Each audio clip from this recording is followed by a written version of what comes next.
Good day, everyone. Today, we are diving into the topic synchronicity in human space time, a theory of nursing engagement in the global community.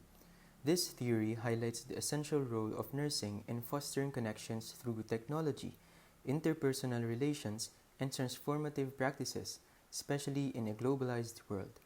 Developed by Freslin Limsaco, Clifford Masayon Kilat, and Rozzano Locsin, this innovative approach emphasizes the wholeness of individuals and the balance between caring and technology in healthcare.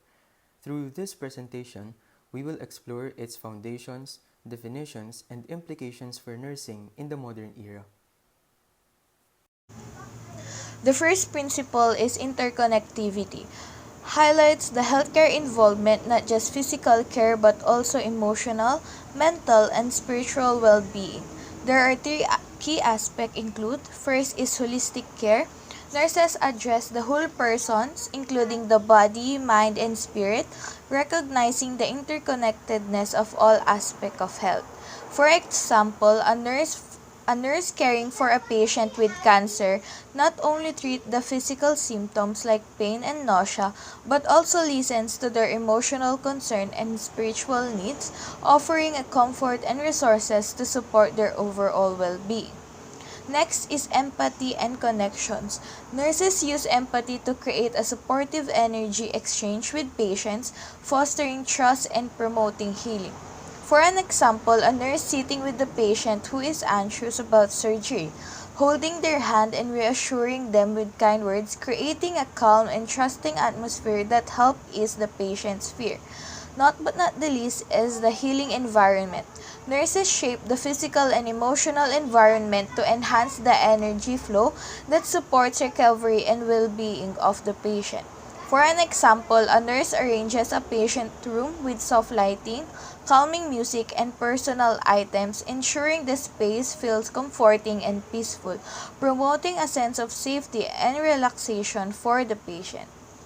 Next up, we have human transcendence, which indicates personal growth of persons and professional growth among nurses.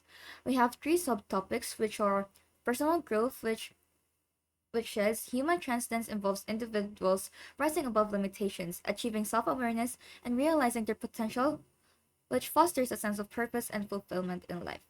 Next up, we have professional development, which means among nurses, transcendence manifests as advancing skills, embracing lifelong learning and providing holistic care, enhancing both competence and compassion. And last but not the least, we have impact on others. Transcendence drives nurses to inspire and empower colleagues and patients, fostering environments of mutual growth, healing, and improved well-being. In this topic, human transcendence just basically talks about the growth of one's personal skills or like in their environment, which they can connect to their patients with compassion and such. So one of the principles of synchronicity in human space-time, a theory of nursing engagement in global community is equitability, wherein in this matter, equitability is far different from equality. So to delve deeper, let us make a quick comparison to them. So equitability ensures fairness by providing individuals with resources based on their specific needs to achieve equal outcomes, addressing disparities. While in the part of equality, on the other hand, it gives everyone the same resources or treatment or even opportunities regardless of their circumstances but may not lead to fair results. Because in equitability, it's all about fairness, while in equality, it's all about provision. So here in equitability, it is described as a principle of justice and fairness in human caring across healthcare system, wherein in this part, this refers to the ethical foundation that all individuals deserves equal respect and care within the healthcare system, regardless of their background or circumstances, or regardless of their race, age, and condition, wherein justice and fairness is ensured that no one is discriminated against in receiving healthcare services. So no matter what the status is, it's like it is a promising principle for every patient that anyone could get the same treatment, whether they are an OPD, an inpatient, or whether the patient has severe condition or an acute condition, or maybe a chronic one. So it's like here there's no discrimination whatever the disease is. For example, a patient is diagnosed with an HIV or AIDS. So it's like you will treat the patient with the same manner as you treat other patients. It's like you will not going to discriminate them through words that you're going to avoid them because there's pandidiri or stereotyping within those type of patients. It's like showing care and love to your patients no matter what their status are, no matter where they came from, especially if those particular patients are going to pay for the bills or not. You should not treat them um, you should not treat them unequally. You should treat them with equity so that if there is equitability in you with your patients, if there is equitability within your relationship, then rest assured that you will going to be an efficient nurse to your patient, or there will be an integrality between the two of you. There will be integrity between you. And with that, you can also influence some other nurses to be like you. In short, it is like starting within yourself for you to accept other people wholeheartedly without treating them or without seeing them in another perspective negatively. So equitability also revolves around the value-based concept of equity, implying fairness in access to healthcare related to the situated context despite differences in methods, utilization, and outcomes. Equity focuses on providing care tailored to people's specific needs rather than treating everyone the same. It accounts for differences in socioeconomic status, geography, or wealth, and conditions to ensure that the resources are distributed fairly and outcomes are optimized for all. So equitability, moving on, can also mean fairness in access to services within an organization. Within a single healthcare institution or organization, this principle ensures that all patients or employees have equal access to services, resources, and opportunities, preventing biases or systemic barriers that could disadvantage certain groups. Emancipation represent the act of liberating oneself and others from the confines and limitations imposed by human space-time realities. This principle deeply rooted in the ideas of freedom, empowerment, and transformation, extend to numerous aspects of human existence, particularly within the realm of healthcare. Here, the concept transcends mere physical liberations and involve the disseminating of psychological, emotional, social, and systematic barriers that hinders individual and communities' well-being.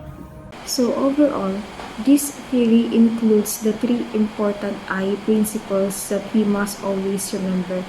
First is the integrity, second is the initiative, and next is the influence. So in the part of integrity, in giving your time and space in a synchronic manner, it's like you're building a very good communication or relationship with your patients. In this case, it won't be hard for you to extract the truth within your patients. It will not be hard for you to gather data honestly coming from them because you've already built an integrative relationship with your patients. So next is we have the initiative. You must always take the initiative to be fair because your patients have already conditions that they endure. You must be the one to adjust to them and they won't be the one to adjust on your attitude. It's like you will going to take the initiative to ask them properly, to treat them properly, and give them resources properly in an appropriate manner. So in that case, if you have the initiative to give a very good relationship to your patient wholeheartedly, it will also lead to influence, wherein you can influence them that if ever that they will be discharged and if ever that they will be discharged, they will remember the moment that you've been a good nurse to them. In that manner, they can also influence other people that you as a nurse is a very trustworthy professional, and it won't be hard for other patients as well to believe in you, to believe in what you can do to them, because you've already built an integrative relationship with your patient and took the initiative to take care of them appropriately and fairly. So it's like nakatatak na sa kanya at pati sa mga ibang pasyente na na-influensyahan niya na ang nurses ay katiwa-tiwala at hindi dapat nila pagdudahan in terms of their capabilities. So, lastly, in influence also, you can influence your co-nurses that if they will going to be an equitable nurse, then it will surely lead into an efficient performance for them to deliver. They will going to have a very good performance wherein they can do the exact thing that you have done with your patient, but in a very unique way, of course. So that's all about the theory of synchronicity in time-space, which can lead to a very good global community that is safe and health conscious. Katulad ng teoryang synchronicity in the human space-time sa nursing, kapag mahal mo ang isang tao, matuto kang bigyan ito ng sapat na oras, pagmamahal at atensyon. Ipaglaban mo siya hanggang sa huli. Pero kung pagod ka na, matuto kang bumitaw sa mga bagay na hindi mo na kayang panindigan. Hindi dahil binigay mo lahat-lahat, ibig sabihin hanggang huli, ikaw ay magiging sapat. Ibuhos mo na lang ang atensyon at oras mo sa pasyente mo kesa sa taong hahanapin ang kulang mo sa ibang tao. Di ko kakayanin kung ika'y mawawala sa aking piling. Di ko kakayanin pag nalaman kong wala ng pag-ibig sa akin. Di kayang mag-isa, gustong kasama kita.